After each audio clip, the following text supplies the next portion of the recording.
Piliin mo ang mga labang bibitawan mo at ang mga labang ipapanalo mo hanggang dulo.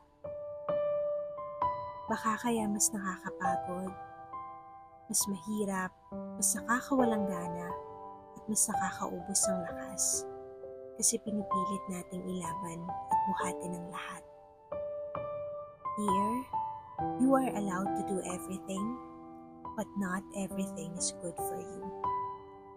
Your energy and your attention are not for everything, not for everyone.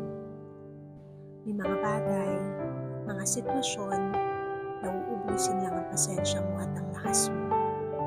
Nanakawin lang yung joy na nasa puso mo, tapos iiwan kang mahina at di na kaya pang magpatuloy. You can be kind and still say no. And you have the choice to prioritize your peace over everything. Hindi lahat ng urgent sa buhay mo ay importante at mahalaga. Kaya always ask for discernment dahil hindi lahat ng ibinibigay sa iyo ay para sa iyo. At hindi rin lahat ng maganda sa paningin mo ay tama para sa iyo. At hindi porket kaya mo pang hawakan ay maipapanalo mo ng lahat.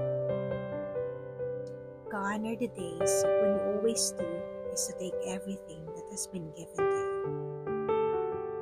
With love and prayers, Nobel.